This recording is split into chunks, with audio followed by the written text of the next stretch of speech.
Communication process. Communication as a process is moving, continually changing, with no beginning or end. In our definition, communication is a process, something that is continually changing. Individual words, sentences, and gestures have no meaning in isolation. They make sense only when viewed as parts of an ongoing, dynamic process. To fully understand the process of communication, we must notice how what we say and do influences and affects what the other person says and does. We must pay attention to the changes we experience and how these changes influence and affect our perception, interpretation, and interactions with others, from moment to moment, year to year, and decade to decade. Similarly, we also need to be sensitive to the ongoing changes in those we communicate with because they are changing too. Communication is alive, and to fully appreciate it requires that we view it as a dynamic, fluid, and continually changing process. Components of the process of communication. There are 7 elements or factors which make up the process of communication. 1. Source, sender, is the one who initiates the action of communicating. 2. Audience, receiver is the persons for whom the communication is intended. 3. Goal, purpose is the sender's reason for communicating, the desired result of the communication. 4. Message, content is the information conveyed. 5. Medium, channel is the means or method used for conveying the message.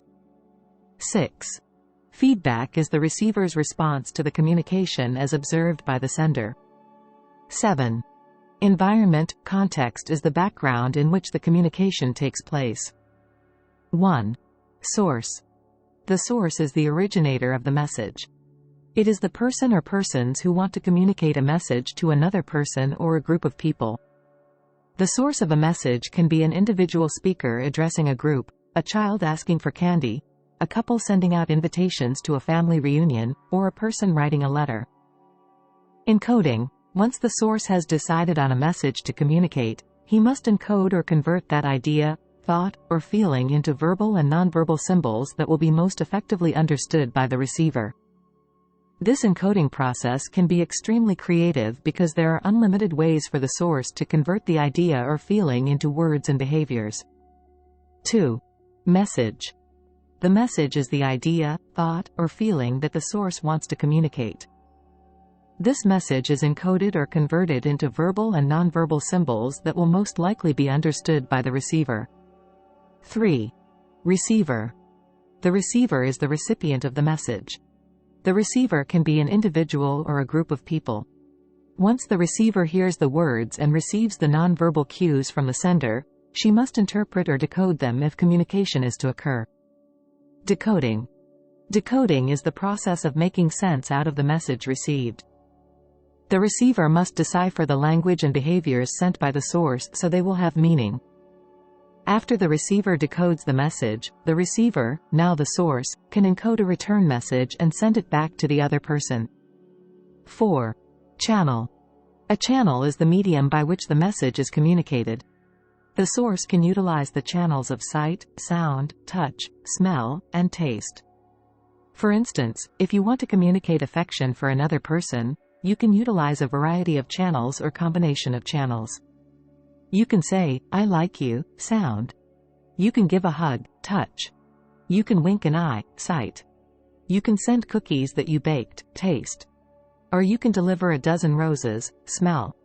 You can creatively select the channels of communication to productively communicate your message. 5. Context, environment. All communication occurs within a certain context. The context is made up of the physical surroundings, the occasion in which the communication occurs, the time, the number of people present, noise level, and many other variables that can influence and affect the encoding and decoding of messages. The context plays an important role in the communication process. 6. Feedback. The receiver also feels a reaction to the message. This reaction may be conscious or unconscious. It may cause some change in the receiver's facial expression. It definitely leads the receiver to think. The receiver may take some action, if required. He may also reply to the message. The response and/or reply is feedback. Receiver's functions complete one cycle of the process of communication. 7. Goal, purpose is the sender's reason for communicating, the desired result of the communication. Stages of communication. 1. The sender conceptualizes and encodes the message. 2. The sender chooses the channel and sends the message to the receiver. 3. The receiver receives and decodes the message. 4. The receiver chooses the channel and sends the feedback. Barriers to effective communication. Combination is not always successful. Several things can prevent the message from reaching the intended recipient or from having the desired effect on the recipient. 1. Physical barriers. Obstacles that prevent a message from reaching the intended recipient may be outside and beyond the control of the persons concerned. Some can be controlled by the management. Some cannot be controlled because they are in the environment. A. Defects in the medium. Defects in the devices used for transmitting messages are external, and usually not within the control of the parties engaged in communication. The telephone, the postal system, the courier service, or electronic media may fail. Messages can get delayed, distorted, and even lost while being transmitted. A partial failure of the mechanical equipment is more harmful than a total failure because a partial failure may carry an incomplete or distorted message. A fax message can be wrongly delivered as a wrong number can get dialed on the telephone. The printout may not be clear at all. It is advisable to call up and check that the fax has been received. B. Noise. Noise is any disturbance which occurs in the transmission process. In face-to-face communication, which is carried by air vibration, the air may be disturbed by noise such as traffic, factory work, or people talking. In a factory, oral communication is very difficult because of the noise of the machines. Organizations that can afford soundproof rooms can overcome this barrier to some extent. C. Information overload. When there is too much information, some of it is blocked in transit and may not reach the intended audience. Advertising and sales information is an example of overload. So much communication about products floats through so many media that a good deal of it does not reach the potential buyer. 2. Semantic and language barriers. Semantic means pertaining to or arising from the different meanings of words or other symbols. First of all, many words have multiple meanings. Just look into a good dictionary and see how many meanings you can find for some commonly used words like charge, spring, check, suit, ring. The meaning that comes to your mind first depends on your occupation. Charge may mean electrical charge to an engineering student, but fee, rent to a commerce student. Words like minute and wind are pronounced in two different ways to mean two entirely different things. Some words like present, transfer, record are used as verb and as noun with a difference in stress in speaking, but no difference in spelling. A person may be present at a function and receive a present, stress on pre, and present, stress on sent, some thoughts on the budget. Similar sounding words like access and excess, flower and flower, sight, and sight can cause misunderstanding in speech. Many people confuse weak and weak, steel and steel in writing. Emotional and cultural attitudes towards something can evoke different responses in people. For example, dog will evoke responses according to a person's past experience with the animal as well as cultural attitudes towards the animal. Phrases can be tricky. A red and a blue carpet signifies two carpets, one red and one blue. A red and blue carpet is one carpet in two colors. Sentences can convey entirely different meanings depending on how they are spoken. Consider the sentence, "What can I do for you?" It means something different with every shift of emphasis from one word to another in oral communication. Technical terms can also be a barrier to communication when used with an audience who are not members of that profession. Often, these words have other meanings in ordinary language, and are differently understood by people who do not belong to that occupational group. Consider the new meanings given to ordinary words by computer technology such as mouse. More importantly, semantic barriers arise because words mean different things to different persons. It is said, meaning is in people, not in words.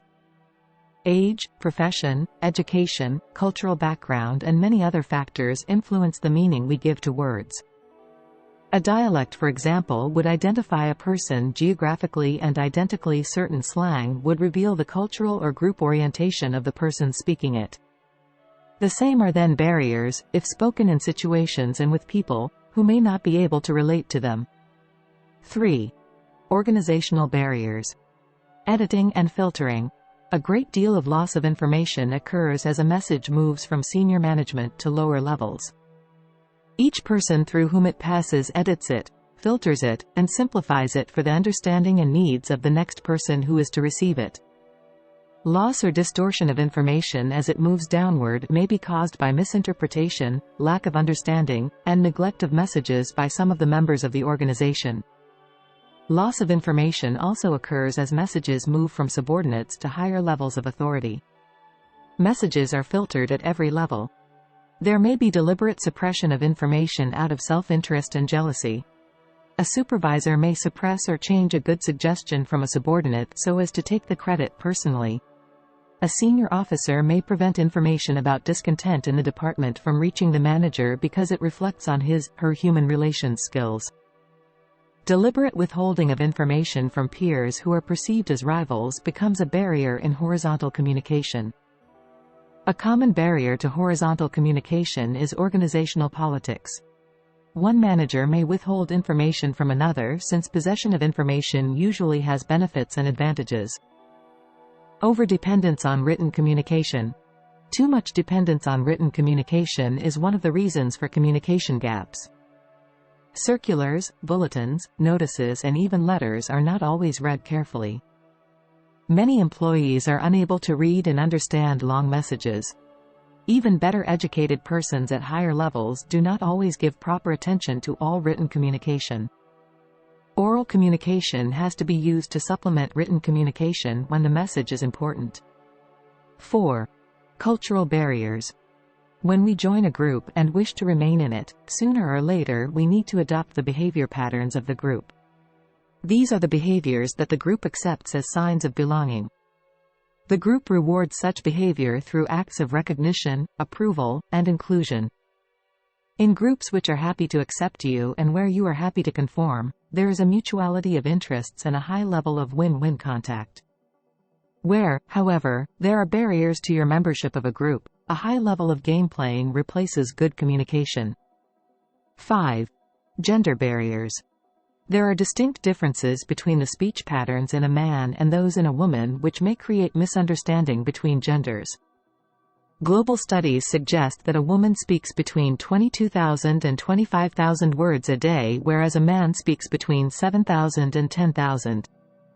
In childhood, girls speak earlier than boys and at the age of 3, have a vocabulary twice that of boys. The reason for this lies in the wiring of a man's and woman's brains. When a man talks, his speech is located in the left side of the brain but in no specific area. When a woman talks, the speech is located in both hemispheres and in 2 specific locations. Scientifically speaking, a man talks in a linear, logical and compartmentalized way, which are the features of left brain thinking, whereas a woman talks more freely, mixing logic and emotion, features of both sides of the brain. It also explains why women talk for much longer than men each day. 6. Socio-psychological barriers. People have personal feelings, desires, fears and hopes, likes and dislikes, attitudes, views and opinions. They form a sort of emotional filter around the mind, and influence the way we respond to messages that we receive and to new experiences. Factors like the time, the place and the circumstances of a particular communication also influence our understanding and response. Problems of understanding, interpretation and response to communication arise partly from our socially learnt attributes and partly from our personal attributes. These are called socio-psychological barriers. A. Self-centered attitudes. We tend to see and hear everything in the light of our own interests and needs and desires. We pay attention to messages which are useful to us, and often do not pay enough attention to those messages which do not interest us. B. Group identification. Our values and opinions are influenced, in some matters, by the group to which we belong, like family, the larger family of relatives, people of our locality or city, our religion or language group, gender, age group, nationality, economic group, and so on. We tend to reject an idea which goes against the interests of the group. C. Self-image. Our idea about what we are, what we look like, and what impression we make. It is quite difficult to accept any idea which goes against it. D. Selective perception. We see, read, or hear selectively according to our own needs, interests, and experience, may not perceive some of the aspects and information content of the message. E. Filtering. Filtering is the process of reducing the details or aspects of a message. Each person who passes on a message reduces or colors a message according to his/her understanding of the situation. F. Status block. A boss who is conscious of status finds it difficult to receive any suggestions from subordinates as they feel that they know everything about how to run the business.